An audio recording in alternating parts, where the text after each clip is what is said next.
더불어민주당은 의원총회를 열고 검사의 보안수사권을 완전 폐지하는 내용의 형사소송법 개정안을 당론으로 추인했습니다.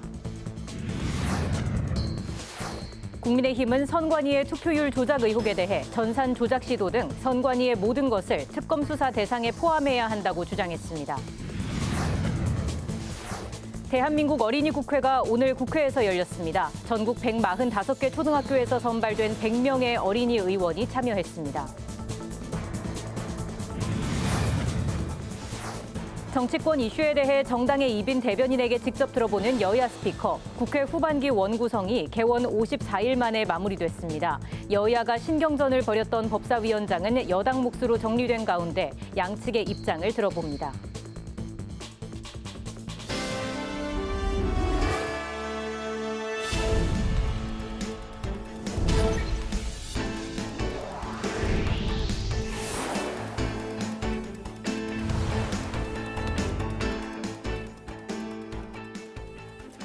여러분 안녕하십니까? 7월 24일 금요일 국회 라이브 6 시작하겠습니다. 검찰의 보안수사권 폐지를 두고 정치권 의견이 분분했는데요. 더불어민주당은 보안수사권 폐지 내용을 담은 형사소송법 개정안을 당론으로 채택했습니다. 김동희 기자입니다. 더불어민주당은 비공개 정책의원총회를 열고 검찰의 직접 수사를 금지하는 내용의 형사소송법 개정안을 당론으로 채택했습니다. 10월 2일 날 새로운 형사사법 체계가 정착할 수 있도록 하는 것이 현재 우리의 사명이기 때문에 오늘 의총으로 좀 조속히 결론을 내고 가자 해서 당론 추인을 하였습니다.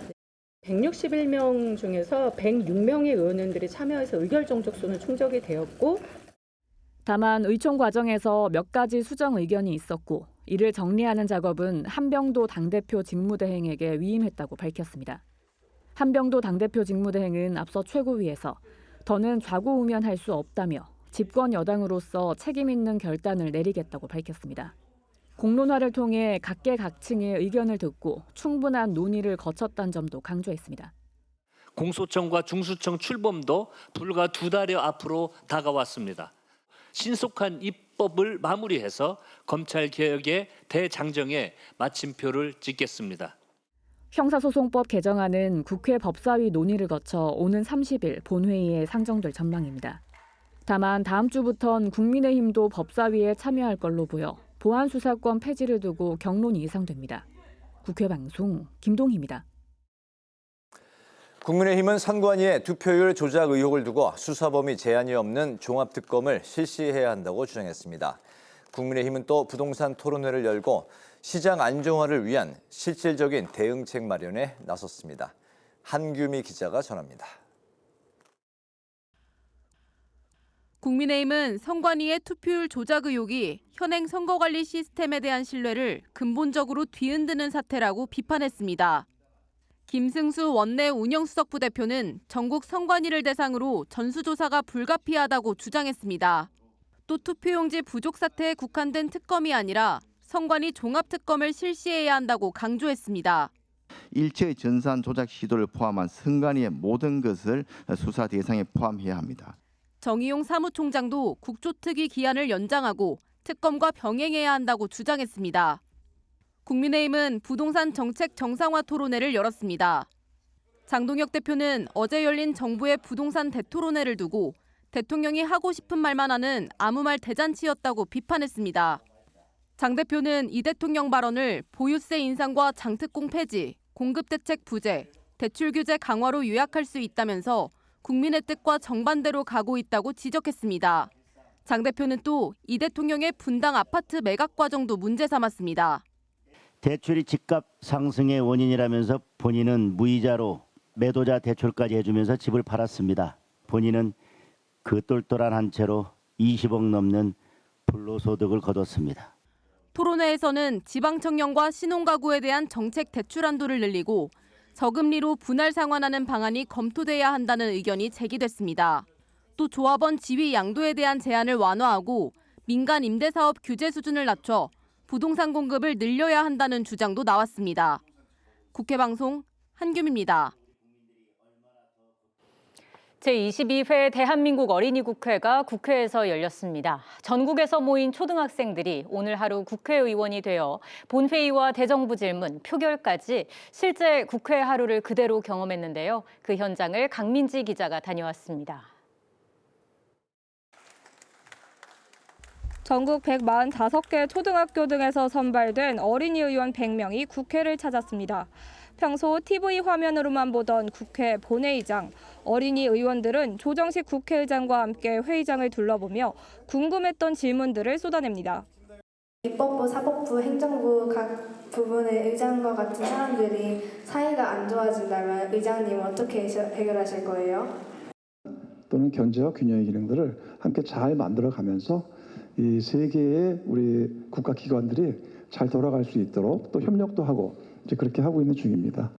이어 의사봉 소리와 함께 본격 개의된 어린이국회 본회의. 성원이 되었으므로 제22회 대한민국 어린이국회 본회의를 개의하겠습니다.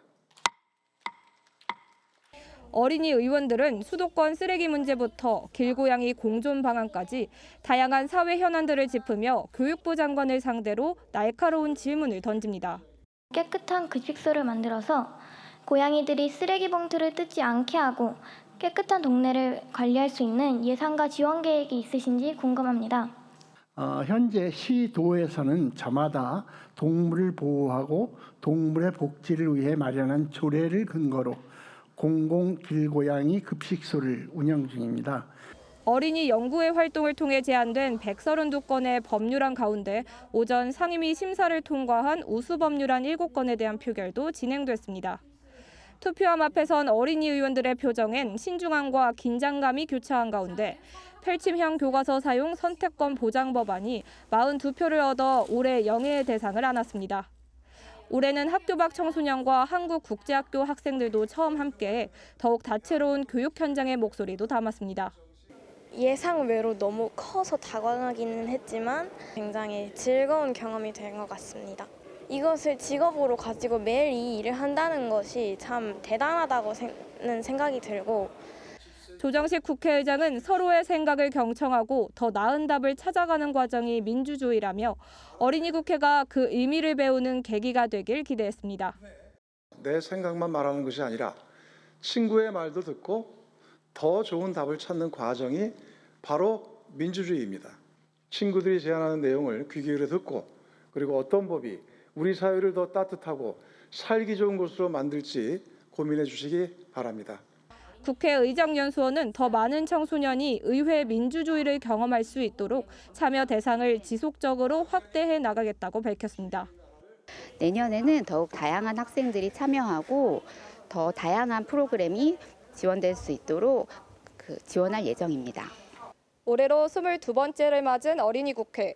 의회 민주주의에 대한 이해를 넓히고 민주 시민으로 성장하는 또 하나의 교실이 되고 있습니다. 국회 방송 강민지입니다.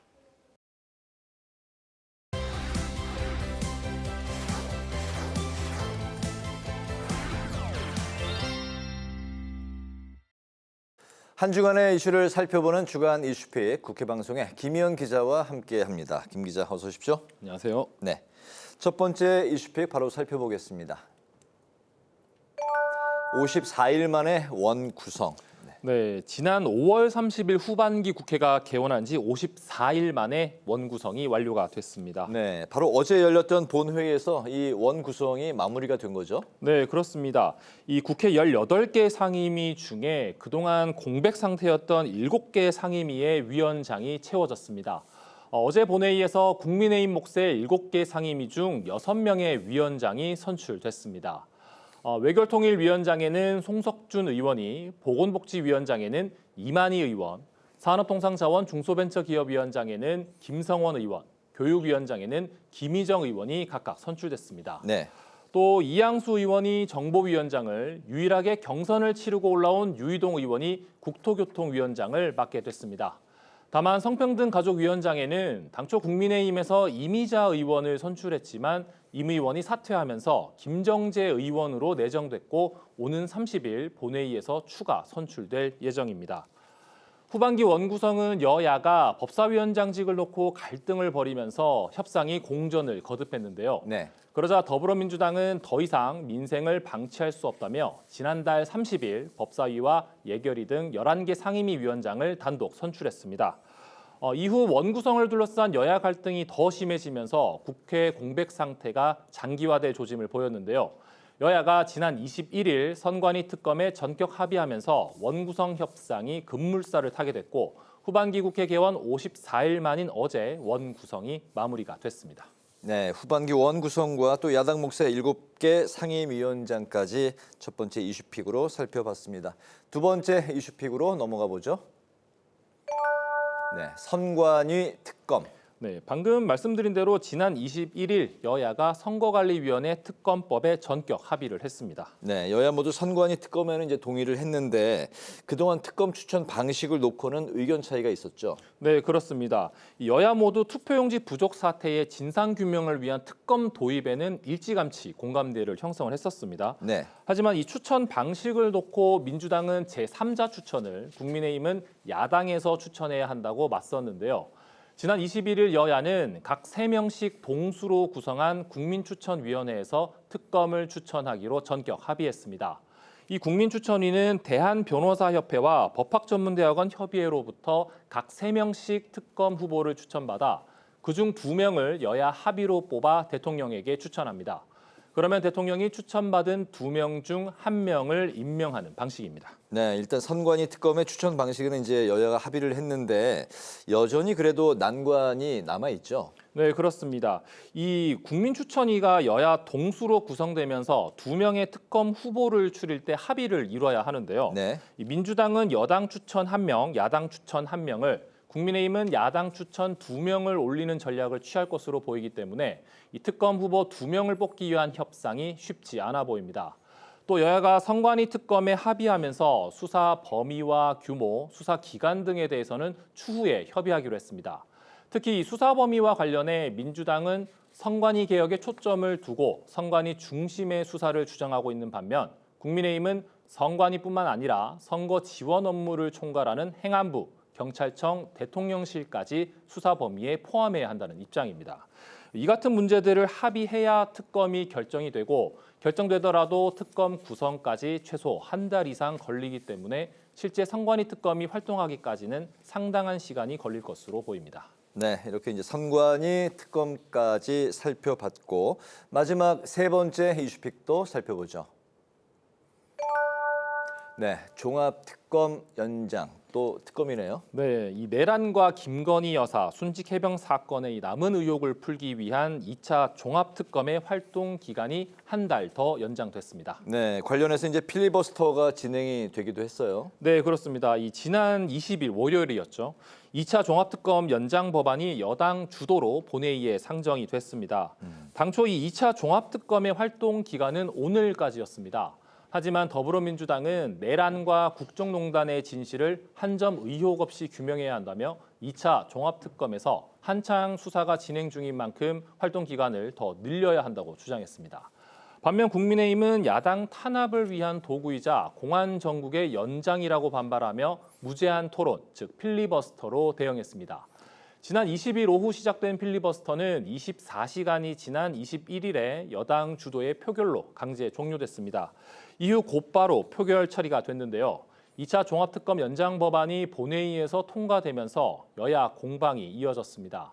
민주당은 국민의힘이 명분도 없는 필리버스터로 국회를 멈춰 세웠다고 비판한 반면 국민의힘은 민주당이 정치적 복수심으로 종합특검을 연장했다고 주장했습니다.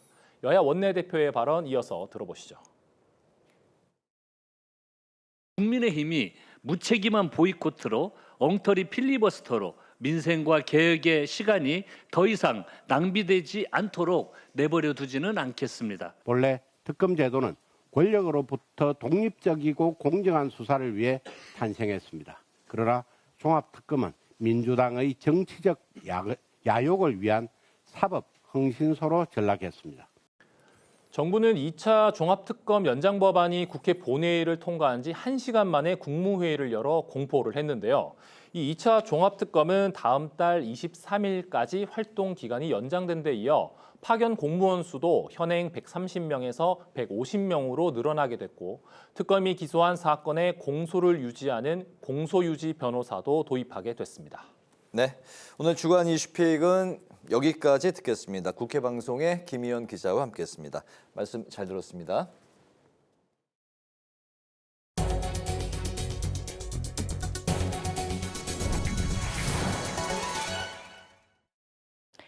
어제 국민의힘 묵세 상임위원장이 선출되면서 22대 후반기 국회가 정상화됐죠. 건축법 개정안 등 그동안 밀려있던 민생법안 20여 건도 통과됐습니다. 주요 법안을 김지수 기자가 짚어봤습니다. 어제 원구성 완료와 함께 비쟁점 민생 법안들이 국회 문턱을 넘었습니다. 공중화장실법 개정안과 건축법 개정안은 국민 안전과 직결된 법안입니다.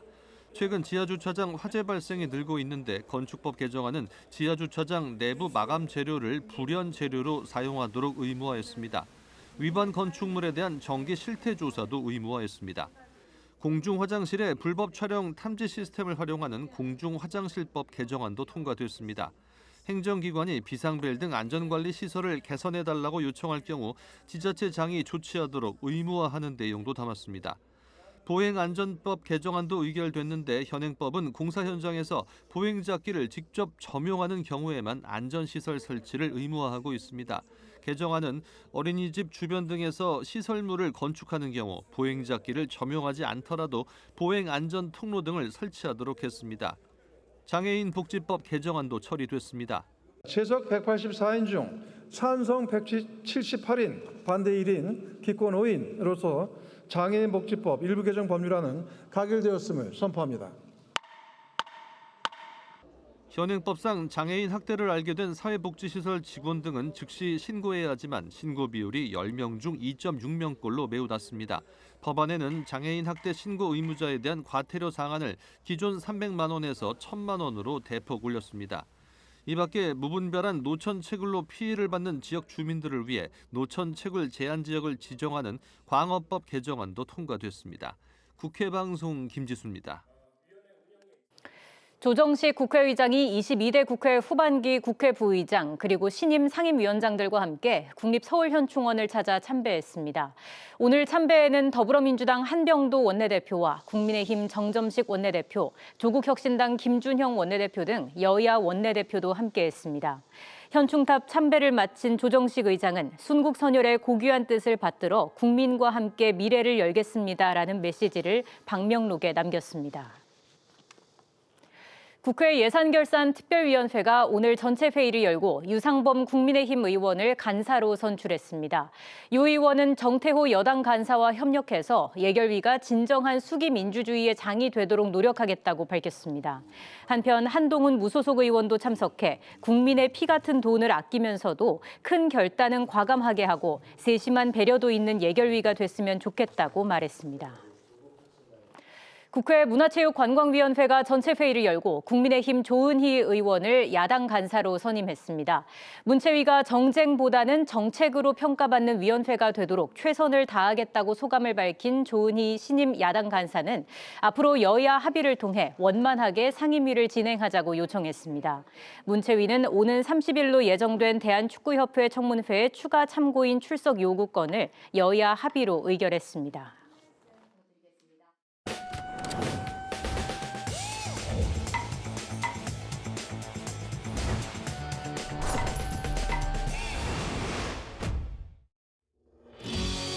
국회 속 다양한 이슈를 알기 쉽게 쏙쏙 뽑아 전해드리는 신동진의 국회 속.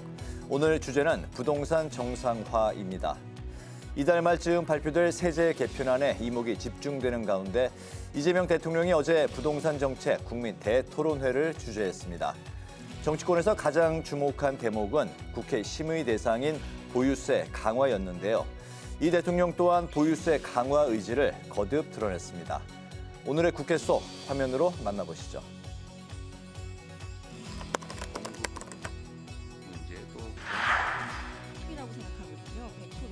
시장 안정화가 목적인지 혹은 집값 하락이 목적인지, 갭투자 혹은 다주택자 규제가 목적인지. 억지로 가격을 낮추자는 아닙니다. 비정상적인 수요 공급에 의해서 가격이 잘못 형성되는 걸 막자는 거죠. 정상화하자는 거예요.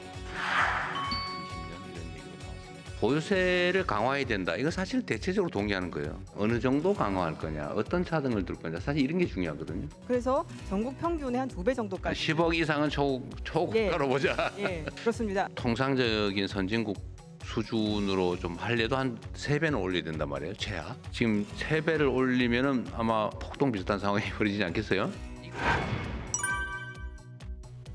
여러 채를 돈 벌기 위해서 한 경우는 전 당연히 차등을 둬야 된다고 보고 그거에 대해서 우리 국민들께서 이견이 있을 것 같지는 않아요.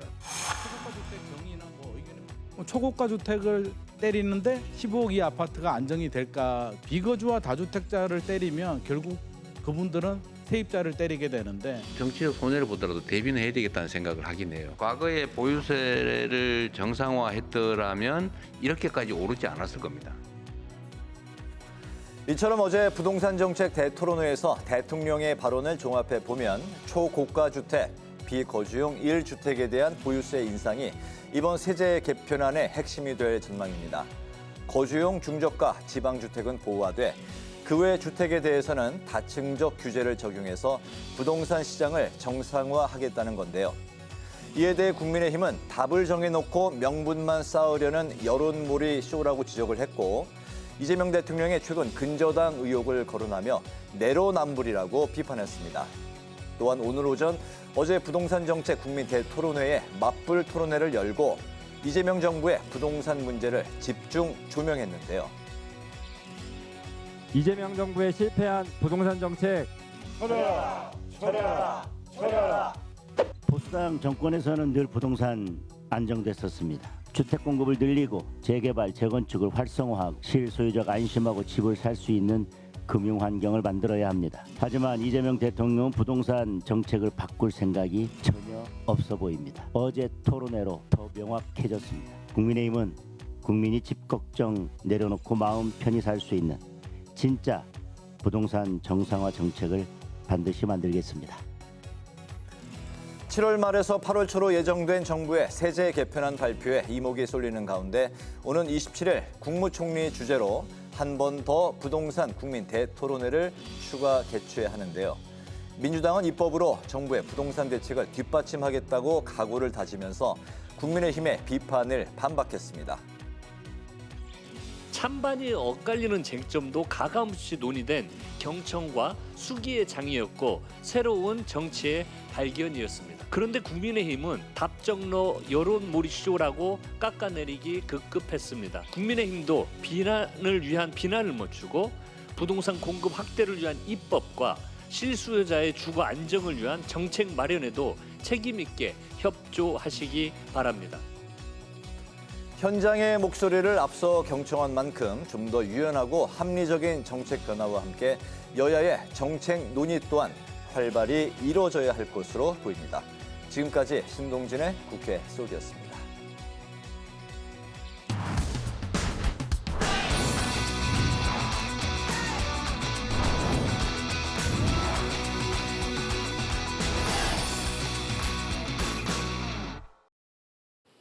정치권의 가장 뜨거운 이슈에 대한 입장을 양당 대변인에게 직접 들어봅니다. 여야 스피커 임세은 더불어민주당 선임부 대변인, 권영현 국민의힘 대변인과 함께하겠습니다. 어서 오십시오. 안녕하세요. 자, 국회 후반기 원 구성 이제 출범 54일 만에 마무리가 됐습니다. 국민의힘 몫의 상임위원장 6명이 선출됐는데 그 배분 과정에서 권영진 의원이 정점식 원내대표를 찾아서 불만을 제기하면서 진통도 좀 있었는데요. 여야가 신경전을 벌였던 법사위원장은 여당 몫으로 정리가 됐습니다. 이번 하반기 원 구성 어떻게 평가를 하시는지 두 분께 좀 여쭙겠습니다. 부대변인 먼저 말씀해 주실까요? 네, 이제 진통 끝에 이제 54일 만에 이제 원구성이 된 것이고요. 실제로 그 과정에서 저희가 이제 여러 제안도 많이 드리고 시간도 이제 좀 초과되는 바람에 국회의장까지 나서서 이제 협상을 시도를 했습니다. 그래도 이제라도 원구성이 시작이 된 것은 너무나 다행이다라고 생각이 듭니다. 네, 다만 이제 뭐 원구성 과정에서는 여러 가지의 각자의 셈법들이 다 있을 것이고 특히 야당 안에서도 상임위원장 배분과 관련해서도 서로 간에 이제 각자의 욕심이나 뭐 어떤 원하는 부분이 분명히 있을 거다라고 생각이 됩니다. 근데 참 재미난 것은 이제 권영진 의원이 사과를 올리시긴 하셨지만 이번 원구성 과정에서 어쨌든 본인이 선호하는 그런 위원장직을 본인의 그 가까운 분들을 주지 않았다는 이유로 네. 정점식 원내대표를 찾아서 이제 불만을 제기했다고는 돼 있지만 사실상 가서 멱살잡이를 했다는 것 아니겠습니까? 그래서 멱살잡이를 하고 뭐 이렇게 여러 논란 끝에 이제 상임위원장 배분이 된 사건을 보고 참 너무 황당한 일이 발생했다. 근데 이 뉴스가 많이 또 방영은 안 된 게 굉장히 신기하거든요. 사실상 폭력행위로 상임위원장직을 어떻게 보면 받아온 건데 네. 상임위원장을 못 잡으면 멱살을 잡겠다라는 그런 신기한 발상을 이 권영진 의원은 이 협상 전략으로 이제 만든 것 같습니다. 네, 그래서 참 신기한 진풍경을 이제 국민의힘 특히 권영진 의원은 만들어줬다. 이제 앞으로 본인이 마음에 안 들면 가서 멱살잡이하면 본인이 원하는 방향으로 상임위원장도 갖고 뭣도 갖고 하는 방향 어떻게 보면 아주 안 좋은 정치 문화를 만든 거 아니겠습니까? 저희가 이제 다행히 54일 만에 원구성이 됐지만 굉장한 흑역사로 이 멱살잡이는 남을 거다라고 생각합니다. 이 부분에 대한 의견도 좀 국민의힘 측에서 듣겠고요. 원구성 어떻게 평가하는지부터 말씀을 좀 해주시죠. 54일 만에 어쨌건 간에 마무리가 됐기 때문에 늦었지만 국민의힘에서 상임위원장을 맡으신 분들이 이제 앞으로 활약을 할 것이라 생각을 하고요. 앞서 이제 그 임세현 대변인께서 말씀하신 것처럼 이 권영진 국회의원이 제가 듣기로는 정보위에 이제 간사 자리를 네. 원하다가 본인이 그렇게 이제 행안위의 간사로 뭐 배치가 됐을 네. 때 거기에 대해서 지금 굉장히 불만을 가지고 이거는 뭐 폭력입니다, 사실은. 그래서 이 문제가 상당히 저는 심각하게 보고 있고, 그래서 원내 지금 부대표단에서도 오늘 성명을 내고 어떠한 사유에서도 폭력은 정당화될 수 없다라고 얘기를 했습니다. 네.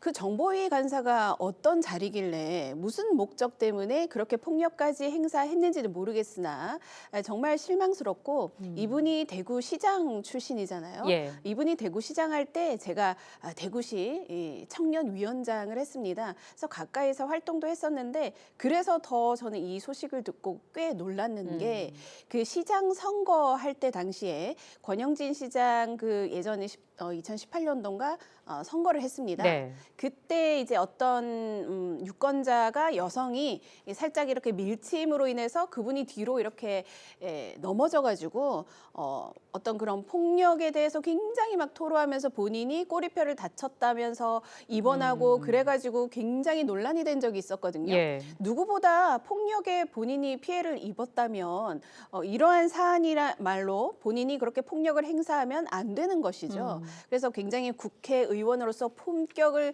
잃은 것은 물론이고 아마 내일 대구시당 위원장으로 선정이 될 예정이었는데 네. 본인이 이것도 이제 본인의 어떤 그 과오로 인해서 먼저 이제 맞지 않겠다 이렇게 밝힌 것으로 알고 있는데 맞지 않는 것은 당연한 것입니다. 그것뿐만이 아니라 사실 이 부분은 앞으로 징계 사유에 해당되지 않겠나 이렇게 보고 있고요.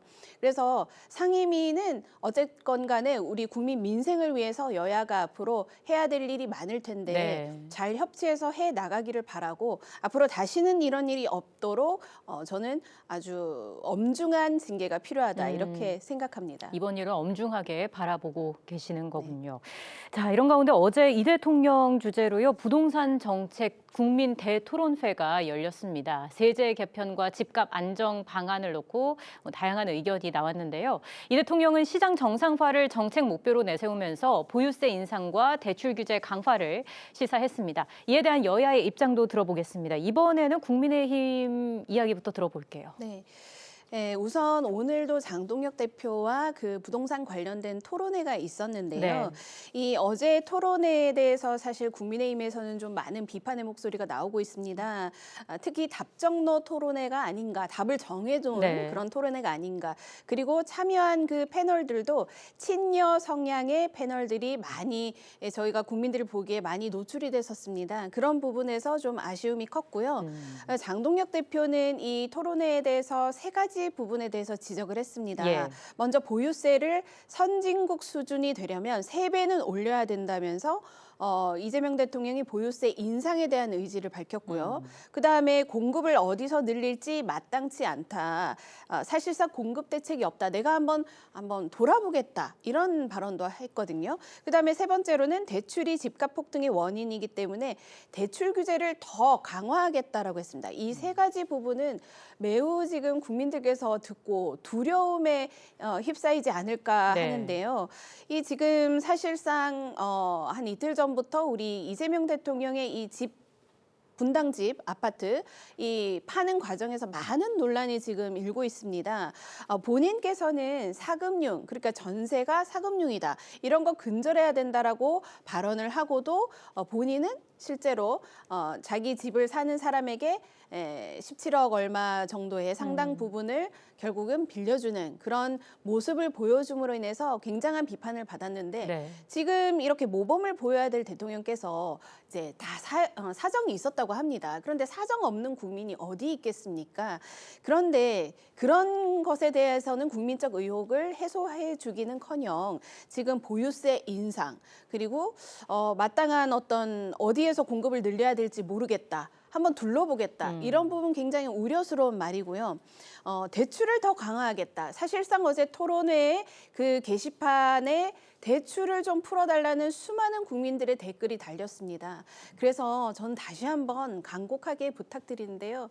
대통령님, 저도 집 앞으로 사야 되는데 대출 좀 규제 좀 풀어주십시오. 그래서 많은 국민들이 이러한 목소리를 내고 있으니까 귀 기울여 주신다면 더 좋겠고 지금 부동산은 저희가 누차 말씀드리지만 문재인 정권 때도 그렇지만 자유시장 경제 체제에 맡길 때 가장 안정화될 수 있다라고 국민들께서 더 잘 아실 겁니다. 그래서 대출 좀 풀어주시고 자유로운 시장 경제에 맡길 때 집값이 안정화될 것이라고 말씀드리고 싶습니다. 네, 아쉬움이 남는 토론회였다라는 말씀해 주셨고요. 어떤 이야기 해주실까요?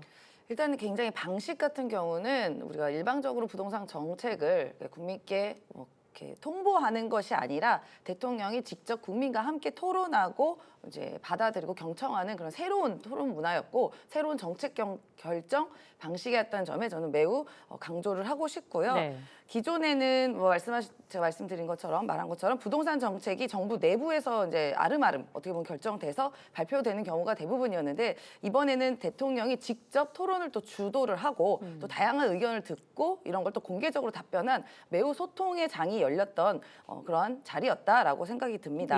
그리고 토론회에서 특정 정책을 이렇게 미리 딱 정해놓기보다는 사실상 여러 선택지를 쫙 나열을 하고 그걸 함께 논의를 했고요. 또 이게 단순한 생중계 행사가 아니라 온라인에서 정책을 제안을 받기도 했고 또 사전에 분야별로 공개 토론을 했고 또 국민의 의견을 수렴하는 그러한 형식을 보여서 매우 수기민주주의와 국민 참여를 보여준 그런 행정 사례로 좀 평가받을 거다라고 생각이 들고요.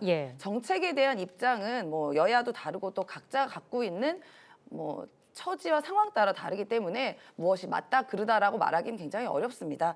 뭐 저희가 이 부동산 문제에 대해서 굉장히 또 예민할 수밖에 없는 게 굉장히 부동산에 대해서 심리적으로 우리 국민들께서 불안해하시는 것과 또 약간 못 믿어하시는 그런 불신이 좀 깔려 있거든요. 이런 부분은 저희가 좀 더 세심하게 살피고 또 올바른 방향으로 실수요자들이 별 탈 없이 문제 없이 부동산 수요를 충족할 수 있도록 다양한 노력을 할 것이다라고 생각이 들고 말씀하신 것 중에 대통령께서 보유세 올릴 거다라고 말씀하신 건 그게 아니라 선진국은 이미 우리나라 수준의 3배 정도 된다. 우리나라와 비슷한 경제 수준에 있는 국가들은 그런 예를 들면서 그렇지만 그렇게 되면 우리 지금 어려움에 처해 있는 여러 가지 상황상 그렇게 할 수가 없다라는 점을 강조하기 위해서 그 점을 말씀드린 것이고요. 공급 같은 문제는 사실 전국을 쫙 펼치고 보면 딱 있겠죠. 그런데 문제는 지금 우리가 실제적으로 부동산 문제, 부동산 정책 이야기하지만 사실 가장 중요한 것은 그냥 수도권 또 딱 집어서 서울의 아파트 문제인 것입니다. 근데 지금 서울 사실 딱 보면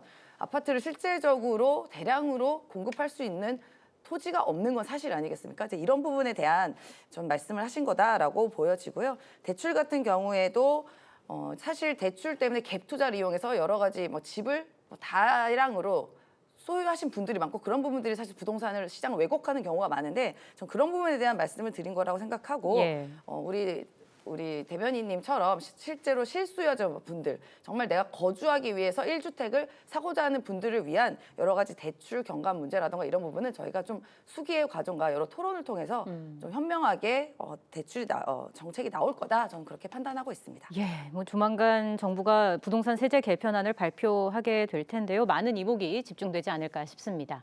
이어서 민주당 이야기를 좀 해보겠습니다. 전당대회 당대표 후보를 3명으로 압축하면서 본경선에 돌입했습니다. 최고위원 경선도 친명 대 친청 대결로 구도로 형성이 됐는데요. 신천지 개입설 논란이 이어지고 있는 상황에서 이를 제기한 김민석 후보가 구체적인 입장을 밝힐지도 주목되는 상황입니다. 이번 전당대회 변수 그리고 관전 포인트는 뭐라고 봐야 할까요?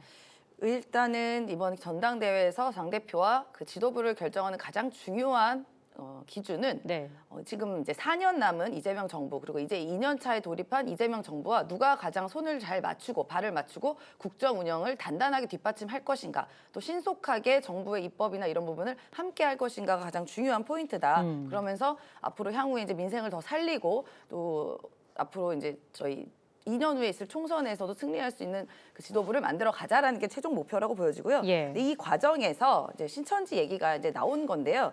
이 부분은 저희가 과거의 사례가 있습니다. 2022년 대선 경선 시절에 마지막 경선 때 약간 이유 없는 정말 납득할 수 없는 이유로 사실상 신천지가 개입된 거 아니냐라는 의혹이 그 당시에도 있었고, 그때도 사실 이 부분에 대해서 해결이 됐었어야 됨에도 불구하고 해결되지 못하고 미지의 영향으로 남겨놓은 것은 저희가 당시 대선을 패배를 했고 윤석열 정권에 들어서 그 상황이었기 때문에, 그런 여러 가지 복잡한 상황 때문에 당시 해결을 못했던 것이거든요. 근데 지금 여러 경우에서 신천지가 정치권에 깊숙이 개입하고 있는 것들이 나오고 있지 않습니까? 뭐 비단 그 국민의힘만 봐도 지금 신천지에서 뭐 이만희가 구속되기도 했고 여러 가지 정치 개입들이 속속들이 나오고 있는 상황에서 민주당도 실제로 신천지가 대량 집단적으로 입당을 해서 이 정당 민주주의를 훼손하는 거 아니냐라는 여러 제보들도 또 있고요. 또 그런 정황들도 또 포착이 되고 있기 때문에 만약에 그러한 시도들이 있다면 이번에 당대표 선거에서는 그런 시도들을 절대 하지 말아야 된다라는 사전 경고 차원에서 김민석 전 총리가 얘기를 한 거다라고 이제 이야기를 하고 있습니다. 그래서 당연히 이건 여야 막론하고 그런 특정 종교 집단이 이런 정당에 들어와서 정당 민주주의를 훼손하고 이 당심과 민심을 왜곡하는 일은 절대로 발생하면 되지 않기 때문에 이거는 여야 우리가 모두 힘을 합쳐서 이번 발본색원을 함께 해주셔야 되는 거 아닌가라는 생각이 듭니다. 신천지 개입설 등도 나오고 있고요. 지금 민주당의 이런 전당대회 이 과정들 어떻게 좀 보고 계실까요? 우선은 그 신천지 개입설에 대해서 정청래 대표가 굉장히 많이 좀 예민하게 발끈하는 모습을 보인 것에 대해서는 좀 놀라웠습니다.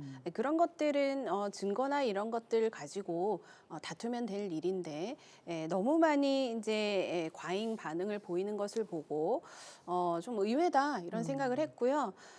사실 이 민주당 전당대회에서 지금 지난번 방송에도 말씀을 드렸듯이 보안 수사 폐지 논란에 대해서 저희 국민의힘에서는 좀 더 관심을 두고 있는 것이 이것이 민생과 우리 삶과 직결이 되기 때문입니다. 사실 저는 뭐 김민석 총리께서 이런 부분에 대해서 좀 총리로서 목소리를 내주시면 어떨까 이런 바람도 갖고 있었거든요. 만약에 보안 수사 우리 국민들이 지금 이거 좀 해야 된다라는 여론이 더 높습니다. 경찰만 믿을 수 없다라는 여론이 더 높은데 그런 부분에서 목소리를 좀 더 내셨다면 오히려 정청래 대표와 더 각을 세워서 선명하게 싸울 수 있었지 않을까 하는 생각은 드는데요. 이러한 얘기 드리는 것은 우리 뭐 다들 아시겠지만 장윤기 사건 그리고 부산 돌려차기 사건 같은 경우에도 경찰 수사에서 드러나지 않은 그 성폭행 그 정황이 결국에는 검찰 수사에서 드러난 것입니다. 이 성폭행이 포함이 된 범죄에서 형량은 확연하게 달라지는데 우발적 그냥 폭행이었다라고 해서 그 사건도 묻힐 뻔했던 것입니다. 그래서 보안 수사에 대해서 국민적 여론과 관심이 매우 높은데 이런 것을 그냥 정쟁의 수단으로만 활용하고 이렇게 지나가면 안 된다라는 말씀 드리고 싶고요. 그러니까 민주당에서는 물론 강성 지지층이 있으니까 그렇겠죠. 그런데 개딸만 국민이고 일반 국민은 국민이 아닌가요? 그래서 민주당에서는 일반 국민의 이 우려 섞인 목소리를 더 많이 경청하시기를 다시 한번 말씀을 드립니다. 예. 어쨌든 지금 상황에서는 김민석 후보가 어떤 이야기를 하게 될지 뭐 근거라는 그런 이야기를 했으니까요. 그 입에 또 많은 이목이 집중이 되고 있는데 이 이슈가 또 전당대회의 어떤 메인 이슈로 계속 거론이 되는 것도 당 입장에서는 부담이 될 것 같기도 하거든요. 어떻습니까? 실제로 김민석 후보가 뭔가 정략적으로 이번 전당대회에서 영향을 주기 위해서 이번 주제를 얘기한 건 아닌 것 같습니다. 왜냐하면 이 신천지 문제에 대한 얘기는 아주 과거 의원 시절에서도 끊임없이 그 의혹을 제기를 해왔고 네. 혹여나 또 여러 가지 제보나 이런 것들을 통해서 이번 전당대회에서도 신천지가 그 역할을 하게 된다면 이건 상당히 위험한 일이다라기 때문에 그리고 문제의식 때문에 시작을 됐다고 보고 만약에 정말 전당대회 유리하려면 이 주제 안 꺼내는 게 맞죠. 근데 이제 심각한 문제이기 때문에 그 사실 전당대회 여부와 상관없이 본인의 유불리와 상관없이 낸 주제라고 생각이 되고요. 뭐 굉장히 중요한 문제입니다. 그리고 실제로 그 말씀을 또 드린 이유는 예전에 모두가 비상계엄 얘기를 아무도 하지 않았을 때 당시 김민석 의원이 가장 먼저 비상계엄에 대한 얘기를 문제 제기를 했습니다. 당시 기억이 나는 게 김용현 당시 국방부 장관에게도 불법 비상계엄 안 할 거죠? 라고 그런 황당한 질문을 해가지고 다들 왜 저러나 이런 생각이 들었던 기억이 나실 텐데요. 예. 그 당시에도 저 사람이 저런 쓸데없는 얘기를 왜 하지? 라고 했을 때도 실제로 일어났고 그래서 이번에도 왜 갑자기 신천지 얘기를 하지? 라고 의문을 품는 분들께도 단호하게 김민석 총리가 얘기하더라고요. 나는 불법 비상계엄도 다들 미쳤다고 할 때 먼저 얘기했다. 그래서 이번에도 내가 사전 경고 차원에서 말을 하는 거다라는 의미를 되돌아보면 예. 무언가 뭐 근거가 있는 거 아니냐라는 추측이 가능하고 실제로 오늘 단독 보도에 나온 거에 의하면 실제 신천지가 민주당 선거에 개입한 정황이 나와서 실제로 뭔가 수사가 이루어지고 있다라는 보도가 나오기도 했습니다. 예. 그래서 그런 부분을 앞으로 지켜보면 될 것이다라고 보고요. 없는 근거로 그래도 전직 국무총리 바로 뭐 한 달 전까지 국무총리였던 분이 아무 근거 없이 뭐 그냥 풍문으로만 이 문제 제기를 하지 않았을 거다라는 생각은 듭니다. 알겠습니다. 국민의힘 이야기로 넘어가 보겠습니다. 국민의힘은 재가동된 당 윤리위를 둘러싸고 갈등이 불거졌습니다. 당 대표에 대한 반복적, 조직적 비판은 징계 대상이라는 취지의 보도 자료를 두고 일부 윤리위원들이 반발했고요. 윤리위원 한 명도 사의를 표했는데요. 이를 계기로 장동혁 대표의 징계 기조에 제동이 걸리게 될까라는 그런 의문도 나옵니다. 어떤 말씀해 주실까요? 이 질문은 제가 좀 상세하게 답변 드릴 수 있는 네. 것이 사실 보도에 나왔지만 윤리위로 지금 다시 추가로 선임된 분이 대변인 출신입니다. 그래서 어느 정도 지금 보도자료에 나온 내용을 또 다른 방송에 나와서 설명을 하시는 걸 제가 봤는데요. 그 당 윤리위는 일단 중요한 거는 특정 어떤 개인의 사감에 의해서 작동되는 기구가 아니라는 점 분명히 말씀을 드리고요. 네. 그 윤리위로 인한 뭐 당내 갈등이 있다 그런 것은 전혀 아니고 지금 사임한 위원은 지금 보도가 조금 뭔가 혼돈이 있는데 사임을 한 위원은 개인의 사정으로 사임을 한 것이고요. 이 보도에서 윤리위의 어떤 개인의 뭐 요런 부분은 좀 잘못된 거 아닌가라고 의견을 피력한 위원은 제가 전에 듣기로는 22일 날 위원회가 처음 소집이 됐을 때 본인이 그 회의에 참석을 하지 않았습니다. 그래서 참석을 하지 않은 상태에서 의견을 개진한 건데 그런 부분은 제가 봤을 때 그분이 다음에 회의에 참석을 하면 어느 정도 이제 소통을 통해서 오해는 풀릴 것 같고요. 그래서 지금 국민의힘이 지금 100만 당원이 넘습니다. 이런 당을 운영을 하려면 당연히 당원 당규에 따라서 당의 어떤 정말 부적합한 행위를 하는 사람들은 징계가 필요할 것입니다. 그러는 민주당도 마찬가지고요. 그래서 가령 예를 들어서 무소속 의원을 선거에서 지원을 함으로 인해서 우리 국민의힘이 공식적으로 후보를 낸 그 후보의 낙선에 기여를 했다면 이것은 어떻게 윤리적으로 징계를 안 할 수 있겠습니까? 그래서 당대표 비난한다고 해서 윤리위에서 뭐 숙청하듯이 그렇게 하는 것이 아니라 당대표 비난할 수 있죠. 정당한 비판은 괜찮습니다. 그런데 이 정당이 흔들릴 정도의 어떤 조직적이고 반복적인 그런 행태에 대해서 당원들이 윤리위 징계를 많이 올렸습니다. 지금 거의 수십 건에 해당되는데요. 네. 아마 윤리위원들이 회의를 열어서 따라서 이러한 부분을 면밀하게 살펴서 정말 해당 행위에 가깝거나 당에 어떤 위해를 강할 정도의 사안이 있다면 당원과 당규에 따라서 원칙에 따라서 아마 진행을 할 거라고 보여집니다. 그래서 저희는 국민들께 또 당원들께 이런 말씀 드릴 수 있습니다. 좀 더 공정하고 당이 원칙과 기강에 따라서 단결할 수 있는 그런 당으로 거듭나는 그런 진행이라고 보고 있습니다. 네. 민주당에서는 이 상황 어떻게 좀 보고 계실까요? 그러니까 비판에 대해서 이렇게 뭐 이틀막도 아니고요. 이런 식의 징계를 하는 것은 저희는 좀 납득이 안 되는 게요.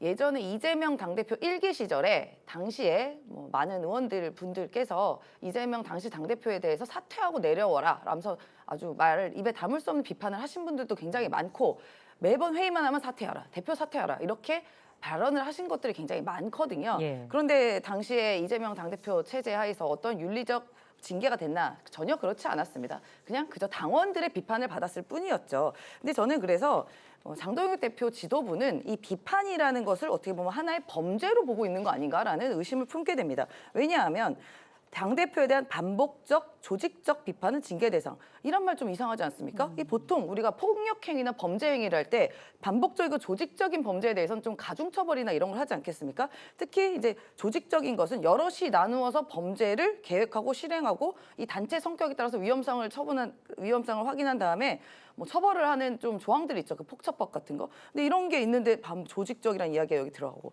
반복적이라는 것은 동일 범죄를 계속 반복하게 되다 보면 상습범에 대해서 형량이 가중되지 않습니까? 그런데 이 비판에 대해서 반복적, 조직적이라고 징계 대상이라 하면 이 비판에 대한 자체를 폭력행위나 범죄행위로 보는 것이고 그 행위를 한 사람들을 어떻게 보면 어떠한 단체, 어떤 위험성의 단체로 해당하지 않는 한 저는 이런 징계 대상을 얘기를 한다는 게 좀 이해하기가 어렵고 납득하기가 좀 어렵습니다. 그래서 뭐 당대표도 듣기 싫겠죠. 자기 비판을 하고 자꾸 사퇴하라면 듣기 싫겠지만 그래도 국가의전서열 한 7위나 8위 정도 되는 야당 1야당의 대표면 그래도 너른 마음으로 그 비판을 수용할 수 있어야 된다고 보고 오히려 왜 이렇게 나한테 반복적 조직적 비판을 하냐를 좀 돌아보다 보면 본인도 이러한 반복적이고 이해할 수 없는 행위들을 했다는 것들을 좀 돌아보시는 게 우선이지 않을까 싶습니다. 알겠습니다. 잠시 조금 보완을 드리자면 지금 조직적이라는 부분이 어디에 해당될지는 모르겠으나 어쨌든 당이라는 것은 공당의 성격을 갖고 있습니다. 그래서 지난 지선에서 보셨다시피 민주당에서도 정당한 공천 경쟁을 통해서 후보가 뽑히지 않습니까? 그렇듯이 우리 당에서도 국민의힘의 후보가 버젓이 있는데 국민의힘에 소속된 사람들이 그 다른 무소속을 도움으로 인해서 국민의힘 후보의 낙선에 기여를 했다면은 그거는 민주당에서도 아마 당일날 최고위를 열어서 당일 제명을 했을 것입니다. 그러한 부분에 대해서 조직적인 어떤 동원이나 조직적인 선거 방해가 있었다면 그런 것은 면밀히 검토를 해서 징계 사유가 적합한 것 같고요. 물론 저의 개인 의견입니다. 윤리에서 그런 것들을 면밀하게 따질 것이고 당대표 비판할 수 있죠. 그런데 당내 우리가 지금 탄핵 이후에 지선 때 저희 당 지지율이 올라갔습니다. 선관위 그리고 이 투표용지 부족 사태, 올공의 시민들의 목소리에 동참함으로 인해서 사실상 국민의힘이 많은 지지를 받고 있는데 국민의힘 지지율이 내려오는 것을 저희가 분석을 해보니까 항상 내부 총질하거나 당내 여러 가지 시끄럽게 할 때 지지율이 내려옵니다. 아마 그것은 민주당에서도 마찬가지일 겁니다. 그래서 민주당에서도 계파 싸움이 심해지면은 당원들이 굉장히 우려의 목소리를 할 텐데요. 똑같습니다. 그래서 이러한 당을 저해하는 행위들, 지지율이 잘 올라가고 있는데도 지지율을 내려가게 하는 그 목적이 무엇이겠습니까? 이것은 국민을 위한 것도 아니고 당을 위한 것도 아니고 개인의 어떤 자리 욕심, 개인 사감 이런 것 때문에 조직적인 어떤 목소리를 내는 분들, 반복적인 목소리 내는 분들에 대한 그런 지적, 비판을 말씀하시는 것입니다. 네, 어떻게 좀 정리가 될지 계속 좀 지켜봐야 할 것 같고요. 마지막 주제 짧게 좀 다뤄보겠습니다. 선관위 사태 관련인데 올해 지방선거 당시에 선관위 직원들의 투표율 정보 조작 정황이 드러나면서 논란이 커졌습니다. 합동수사본부는 선관위를 압수수색하기도 했는데요. 이에 대한 양당의 입장 듣고 오늘 마무리하겠습니다. 먼저 말씀해 주시죠. 네, 점입 가경이죠. 선관위가 원래는 투표 용지 부족으로 시작됐다 보니까 이제는 거의 뭐 이해하고 납득할 수도 없는 무슨 정보 조작 정황까지 발생한 걸 보면 그동안 얼마나 무소불위해서 견제받지 않은 권력이 이렇게 위험한 것인가를 저희가 다시 한번 확인할 수가 있습니다. 저희 민주당에서도 굉장한 분노를 하고 있고요. 지금 어쨌든 합동수사본부에서 여러 가지 정황들을 수집하고 수사하고 있는 중입니다. 말씀하신 것처럼 종합특검, 국정조사 할 수 있으면 다 네. 해야죠. 근데 현재로서는 그런 수사가 일관되게 한쪽에서 집중해서 해야지 여기저기 특검 생겼다 여기 생겼다 하다 보면은 어떻게 보면 오히려 그 증거를 확보하는 것도 어려울 수도 있고 증언 확보나 이런 상황들을 정리하는 게 훨씬 어려울 수 있기 때문에 일단은 저희는 합동수사본부의 그 수사 결과를 지켜보고 그게 미진하고 뭔가 국민적인 의혹의 해소가 안 된다 한다면 그 특검을 넘어서서 다른 것들 더 할 수 있다라고 생각합니다. 예, 대변인님 말씀까지 듣겠습니다. 네, 지금 이 선거관리위원회에 대해서 이러한 이제 사건이 발각이 되면서 일각에서는 이거 선거관리위원회 아니고 명칭을 부정선거위원회로 바꿔라 이런 얘기까지 지금 나오고 있습니다. 이 사건이 이제 주진우 의원이 먼저 알고 기자회견을 했는데 그래서 지금은 사실 부정선거 음모론자라고 몰았던 분들이 지금은 미안해하고 있는 실정까지 엿보입니다. 지금 영장에 공전자 기록 위작과 위계에 의한 공무집행 방해 혐의까지 적시가 됐는데요. 지금 국민의힘은 이 부분 가장 심각하게 보고 있습니다. 그 숫자 맞추기를 메신저로 서로 소통해서 숫자를 조작했다라는 부분입니다. 이 거짓으로 맞춘 이 숫자. 민주주의의 근간은 선거입니다. 이 선거가 정말 심각하게 훼손된 정황이기 때문에 일부 직원의 일탈일 뿐이다라고 꼬리 자르기를 해서는 절대로 안 될 것입니다. 예. 그래서 지금 저희가 그렇기 때문에 특검과 이 선거관리위원회 관련된 종합특검까지 필요하다라고 오늘 주장을 하는 것이기 때문에 철저하고 성역 없는 수사를 통해서 이제는 이 온 국민께서 이 이목을 집중하고 있는 선거관리위원회 이 조작 사건 반드시 발본색원해야 될 것입니다. 알겠습니다. 오늘 말씀 여기까지 듣겠습니다. 여야 스피커 지금까지 임세은 더불어민주당 선임부 대변인, 권영현 국민의힘 대변인과 함께했습니다. 잘 들었습니다. 고맙습니다. 고맙습니다. 네, 오늘 국회 라이브 6는 여기까지입니다. 편안한 주말 보내시기 바랍니다. 고맙습니다.